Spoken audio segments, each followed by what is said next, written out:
Hi guys and welcome back to Brainwash. So like we mentioned in one of our previous videos, we won't be reviewing all of the movies that come out in a month. Instead, we'll make a single video about it. And this time around, we are going to be reviewing all of the movies that released in the month of August, and we're going to tell you if they are good or bad. And in this video, we'll talk about the worst movies first and then talk about the best movies later. And obviously, we'll also be including regional films in this list. So without any delay, let's get started. So first off, let's talk about Bhuj, the Pride of India, because it clearly was the worst movie that came out in August and maybe even one of the worst movies that we have ever watched. I mean seriously, what kind of a convoluted mess is this film? Most movies are bad, but at least they have a coherent storyline. But this just felt like a bunch of weird scenarios and dialogues which is put together to make some weird ass film.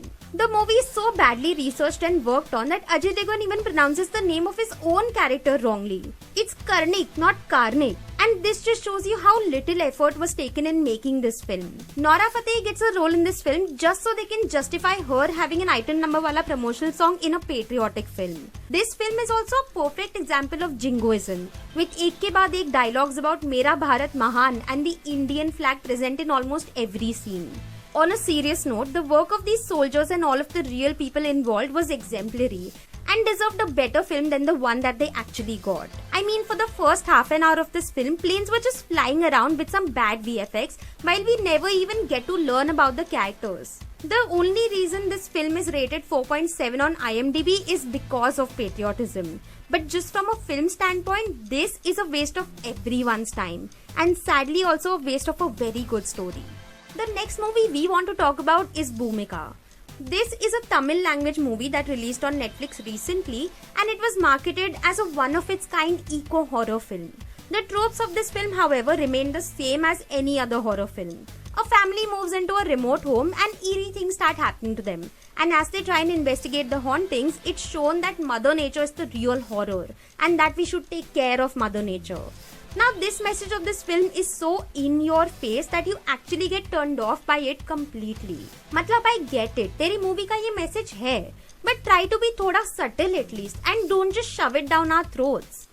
Overall, Bhumika is a badly acted run-of-the-mill horror film with some beautiful visuals and you can totally skip it if you want to.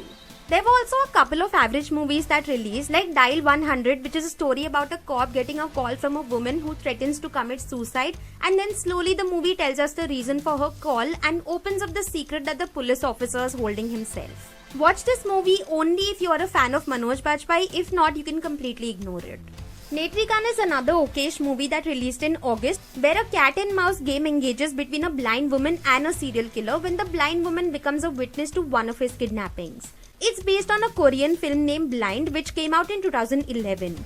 And although this Tamil film is watchable, we would still urge you to watch the original Korean film. However, the movie that released in theatres in hopes of helping the box office work again was Bell Bottom. This Akshay Kumar film is a spy thriller that is inspired by true events and for most part runs very smoothly. But the film just doesn't hit the heights of Akshay Kumar's previous works. There's also a lot of time spent on backstory that was predictable from the moment it began. There are songs that still come out of nowhere and there are twists that make no sense and are just put in the story as gimmicks or to set up a sequel. But along with these negative points, there are also a bunch of positive points.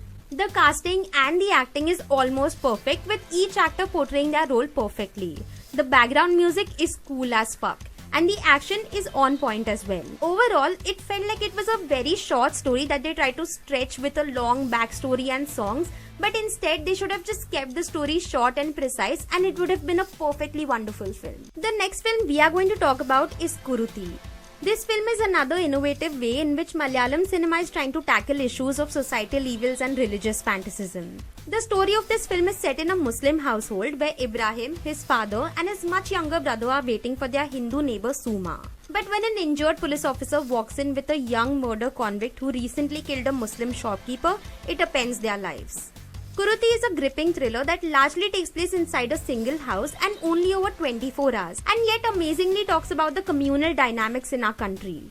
It puts our Hindu-Muslim conflict in a microscopic view inside a small house with a few number of characters and forces us to confront the idea that this is a fight where no one will win. The film does get a tad bit dramatic at times, but still the tension in the room remains intact and keeps you hooked. The actors also have done a wonderful job, each and every one of them. But special shout out to the funny and wise old man played by Mamu Koya, who gives us subjective arguments from time to time and makes some great commentary on the situation our community is in. Overall, this is a story that needs to be told, and Manu Warrior has done an excellent job in bringing this creative film to us. And lastly, the best movie Bollywood has produced this year, and that is Sher Shah. Sher Shah chronicles the life of the Indian Army captain Vikram Batra. Unlike all the other army films that come out in Bollywood, which are mostly full of masala events that didn't really occur and powerful dialogues, Sher Shah stands out because it shows the reality of a hero with no extra masala. The writers of Sher Shah didn't get creative with their dialogues. Instead, they stuck to the facts and the real life incidents that happened in the life of Vikram Batra. This was a larger than life character who lived his life fully and had stories to tell. And that's what the makers of Sher Shah focused on. From his love life to his friendship to his undying love for his country, the film perfectly showcased the different personalities that he had. He was not only a soldier but also a very sweet filmy lover. He didn't seem like a fake character that came out from the books. In fact, none of the army men did. They just felt like regular folks we might know in our personal lives. And that just made us care for these characters more.